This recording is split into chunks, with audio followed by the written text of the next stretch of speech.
ಎಲ್ಲಿಯವರೆಗೆ ಹೋರಾಟ? ಆಶಾ ಕಾರ್ಯಕರ್ತರ ಹೋರಾಟ ಚಿರಾಯುವಾಗಲಿ, ಚಿರಾಯುವಾಗಲಿ. ಮಾತಿಗೆ ತಪ್ಪಿದ ಮುಖ್ಯಮಂತ್ರಿಗಳೇ ಉತ್ತರಿಸಿ. ಮಾತಿಗೆ ತಪ್ಪಿದ ಮುಖ್ಯಮಂತ್ರಿಗಳೇ ಉತ್ತರಿಸಿ.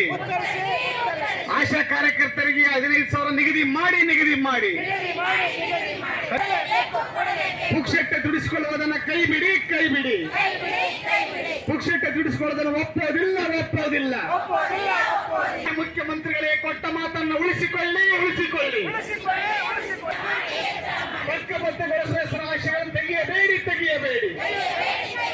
ಇನ್ಕಿಲಾಬ್ ಜಿಂದಾಬಾದ್ ಬೇಕೇ ಬೇಕು. ಯಾತಕ್ಕಾಗಿ ಹೋರಾಟ? ಎಲ್ಲಿಯವರೆಗೆ ಹೋರಾಟ?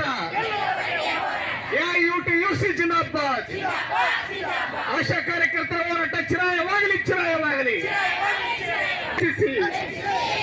ಇನ್ಕಿಲಾಬ್ ಜಿಂದಾಬಾದ್.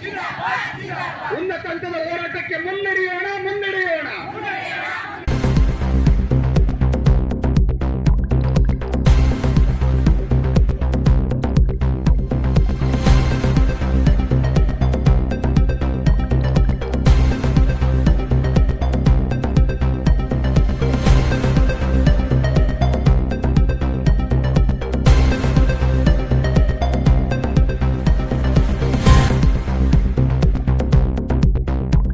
ವರ್ಷದಲ್ಲಿ 2020 ಜನವರಿಯಲ್ಲಿ ನಾವು ಹೋರಾಟ ಮಾಡಿದ್ವಿ ಬೆಂಗಳೂರು ಫ್ರೀಡಂ ಪಾರ್ಕ್ನಲ್ಲಿ. ಆವಾಗ ಮಾನ್ಯ ಮುಖ್ಯಮಂತ್ರಿಯವರು ನಮಗೆ 10,000 ಪೇಮೆಂಟನ್ನು ಮಾಡುವುದಾಗಿ ಆದೇಶ ಪತ್ರ ಕೊಡ್ತೀವಿ ಅಂತ ಹೇಳಿದರು. ಅದು ನಾವು ಈಗ 14 ತಿಂಗಳ ಕಾಲ ಕಳೆದರೂ ಕೂಡ ನಮಗೆ ಆ ಪೇಮೆಂಟ್ ನಿಗದಿ ಮಾಡಿರುವುದಿಲ್ಲ ಮತ್ತು ಆದೇಶ ಪತ್ರ ಕೊಟ್ಟಿರುವುದಿಲ್ಲ.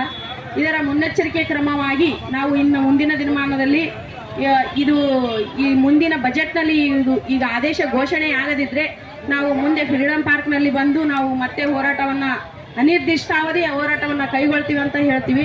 ಆಮೇಲೆ 7,000ಕ್ಕೂ ಹೆಚ್ಚು ಆಶಾ ಕಾರ್ಯಕರ್ತೆಯನ್ನು ತರ್ಕಬದ್ಧಗೊಳಿಸುವುದನ್ನು ಕೈ ಬಿಡಬೇಕು. ಆಮೇಲೆ ಎಲ್ಲ ಆಶಾ ಕಾರ್ಯಕರ್ತೆ ಈಗ ಯಾವ ರೀತಿ ಇದ್ದೀವಿ ಅದೇ ರೀತಿ ನಾವು ಮುಂದುವರಿತೀವಿ ಅಂತ ಹೇಳ್ತೀವಿ. ಯಾವುದೇ ಒಂದು ಆಶಾ ಕಾರ್ಯಕರ್ತೆಯನ್ನು ಕೂಡ ನಾವು ಮನೆಗೆ ಹೋಗೋಕ್ಕೆ ಬಿಡುವುದಿಲ್ಲ ಅಂತ ಈ ಮಾತನ್ನು ಹೇಳಿ